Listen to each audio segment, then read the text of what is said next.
പല അസുഖങ്ങൾക്കും നിദാനമാകുന്ന ഒന്നാണ് ചൈൽഡ്ഹുഡ് ട്രോമ.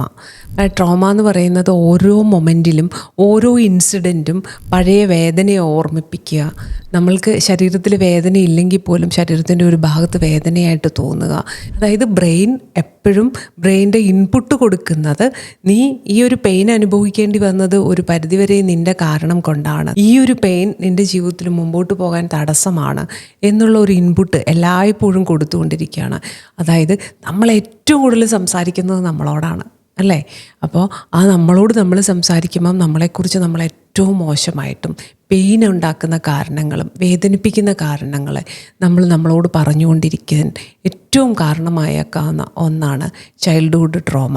ഈ ചൈൽഡ്ഹുഡ് ട്രോമയെ ശരിക്കും ഇന്നർ ചൈൽഡ് ഹീലിംഗ് വഴി തന്നെ ഹീൽ ചെയ്യേണ്ടതാണ്.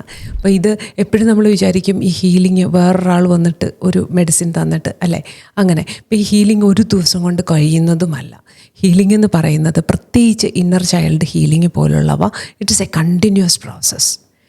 ശരീരത്തിൻ്റേതാണെങ്കിലും മനസ്സിൻ്റേതായാലും എല്ലാ ഹീലിങ്ങും ഡെയിലി നടക്കേണ്ടതാണ്.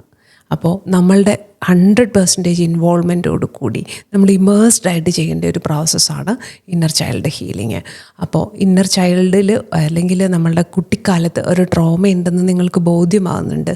ഓരോ ആക്ഷൻ എടുക്കുമ്പോഴും നിങ്ങളെ തടയുകയാണ്. അതായത് റിലേഷൻഷിപ്പുകൾ ഫ്രീക്വൻ്റായിട്ട് നിങ്ങൾക്ക് ബ്രേക്ക് ആകുകയാണ്. എല്ലായ്പ്പോഴും നമ്മൾ മറ്റുള്ളവരോട് വഴക്ക് പിടിക്കുകയാണ്. സ്ഥിരമായിട്ട് റിസൈൻ ചെയ്തു പോവുകയാണ്. ഒരു വർഷം പോലും നിങ്ങൾക്ക് ഒരു ജോലി കണ്ടിന്യൂ ചെയ്യാൻ കഴിയുന്നില്ല. ഇതൊക്കെ നിങ്ങളുടെ ഇന്നർ ചൈൽഡ് ട്രോമയുടെ തന്നെ പ്രതിഫലനങ്ങളാണ്. ഡെയിലി ലൈഫിലെ പ്രതിഫലനങ്ങളായിട്ട് തന്നെ നമുക്കിതിനെ കണക്കാക്കാം.